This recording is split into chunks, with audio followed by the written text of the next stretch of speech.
माता लक्ष्मी की ऐसी कौन सी पोटली होती है जिसको अगर हम अपनी तिजोरी में रखें तो हमारे घर में बरकत आएगी, माँ लक्ष्मी प्रसन्न होगी। विशेष रूप से दिवाली वाले दिन, अमावस्या के दिन यह उपाय किया जाता है। इसको अगर हम अपने घर में रखते हैं, अपने खजाने में रखते हैं, अपने गल्ले में रखते हैं, अपनी तिजोरी में रखते हैं, तो हमारे यहाँ पर बरकत होती रहती है, धन की वर्षा होती रहती है। ये अचूक अपनाया हुआ नुस्खा है।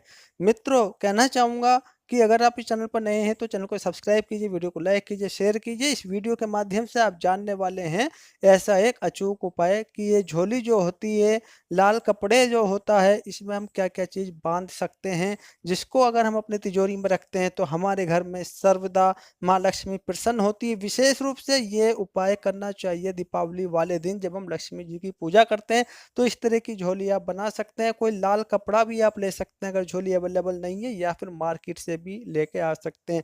मैं यहाँ पे सलाह देना चाहूँगा कि आप ये घर की बनी हुई या फिर लाल कपड़े में ये कुछ चीज़ आप अगर जो मैं बताऊँगा रख लेते हैं इसके अंदर और उसको साल भर तक रखे रहने देते, तो आप देख लीजिएगा आपके घर में लक्ष्मी जी की वर्षा होती रहेगी और लक्ष्मी जी प्रसन्न रहेंगी और कभी पैसे की कमी नहीं रहने वाली है। बात बता देते हैं कि कौन-कौन सी वो चीज़ें हैं जो हमको इस झोली में रखनी होगी, जिसको हम माँ लक्ष्मी जी की पोटली भी बोलते हैं। इस पोटली में हमें कौन-कौन से सामान रखने होंगे वो मैं आपको दिखा देता हूँ। ये देखो क्या सामान है, इसको हम क्या कहते हैं, ये इसको बोलते हैं गोमती चक्र। ये गोमती चक्र आप लेके आ सकते हैं, पंसारी की दुकान पे मिल जाता है, सस्ता मिलता है, ऐसा नहीं है कि आपको बहुत ज़्यादा खरीदना है। ये 5 लेके आने हैं आपको गोमती चक्र। ये कौड़ी की तरह का लगता है पीछे की साइड से देखो, लेकिन अंदर से ये बिल्कुल प्लेन होता है, चपटा होता है। तो इसको आप पंसारी की दुकान से 5 लेके आ जाइए और उसको गंगा जल में धो के आप थाली में रख सकते हैं। उसके बाद में दूसरी चीज़ हमको लेनी है कौड़ी। कौड़ी का मतलब आप जानते ही हो, जिससे आप बचपन में आपने खेला होगा। अष्टा कौन-कौन खेलता था कमेंट्स में भी एक बार बता दीजिए। ये कौड़ी भी आपको पंसारी की दुकान पर मिल सकती है। ये भी आपको 5 की संख्या में ही लेके आनी है, 5 आपको लेके आनी है। और उसके बाद में आपको बताना चाहूँगा कि जो चीज़ मैं दिखा रहा हूँ इसको सब जानते हैं, सुपारी। सुपारी का पूजा में विशेष महत्व है। किसी भी तरह की पूजा हो, पान और सुपारी हम लोगों को चढ़ाना होता है। तो यहाँ पर पान की आवश्यकता नहीं है, सिर्फ़ आपको सुपारी ही रखनी होगी पोटली में। इसके बाद जो मैं आपको द्रव्य पदार्थ दिखा रहा हूँ, उसको तो आप जानते ही होंगे।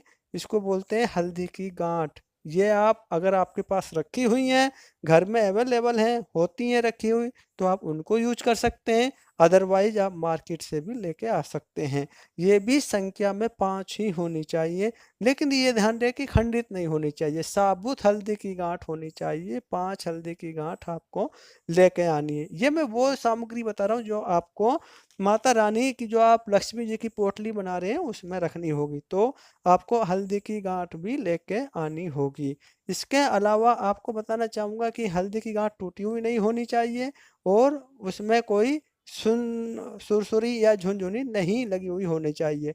इसको हम बोलते हैं जटामासी। जो मैं आपको दिखा रहा हूँ स्क्रीन में, जटामासी बोलते हैं। वो जटामासी के नाम पर ही ये आपको जो दुकान होती है पंसारी की, वहाँ से आपको मिल सकता है। इसकी भी मात्रा आप थोड़ी रखिएगा, क्योंकि जितनी भी जड़ी बूटी होती है हमें अधिक की आवश्यकता नहीं है।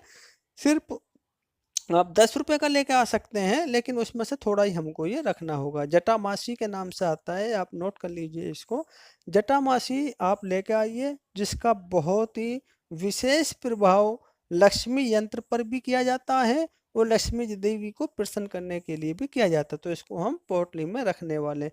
तो ये जो मैंने सामग्री आपको बताई है, इसके अलावा कुछ सामग्री मैं आपको और भी बताने जा रहा हूँ, जिसको आप जानते ही होंगे। इसको बोलते हैं कमलगट्टा। कमलगट्टा देवी जी के हवन में भी पूजन करते हैं, उसमें भी काम आता है, क्योंकि ये लक्ष्मी जी को अति प्रिय होता है।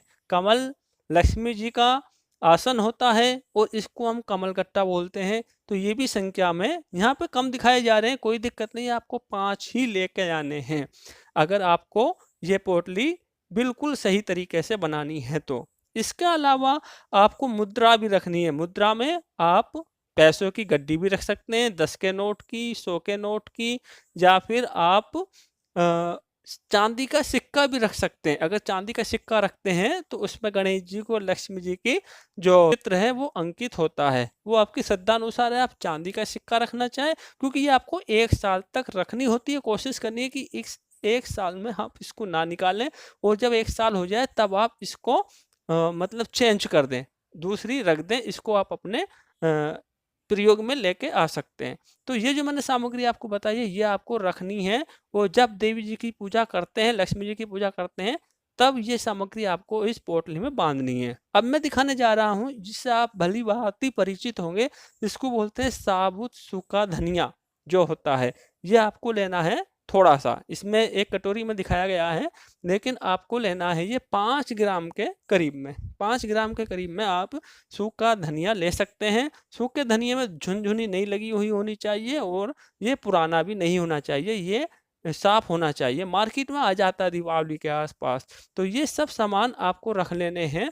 किसी भी थाली में रख सकते हैं आप, लेकिन स्टील की थाली का प्रयोग वर्जित होता है। इसके अलावा आप पीतल की थाली ले सकते हैं, या तांबे की थाली भी ले सकते हैं। उसके बाद में आप जो लक्ष्मी जी की, गणेश जी की पूजा करते हैं, आरती करते हैं, वंदना करते हैं, लक्ष्मी जी के मंत्र बोलते हैं, वो सब पूजन कीजिए, और इन पर आप रोली का छींटा लगाइए।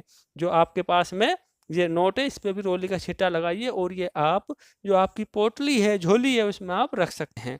मात्रा में कम दिखाया गया है, लेकिन आपको 5-5 की संख्या में ही इसके अंदर रखने हैं। इसके अंदर रखने में यह ध्यान रखना चाहिए आपको कि कोई अशुद्ध वस्तु इसमें ना हो, उसके लिए आपको चेक कर लेना होगा, और थोड़ा गंगा गंगा जल का छींटा भी यहाँ पर लगाना होगा।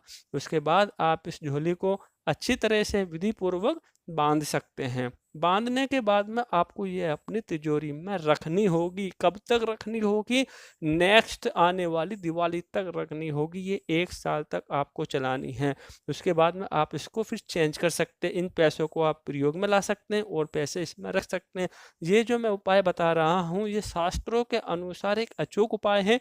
आप करके देखिए, और कमेंट्स में फिर आप हमें बताइएगा कि इसका कितना % लाभ आपको मिला है।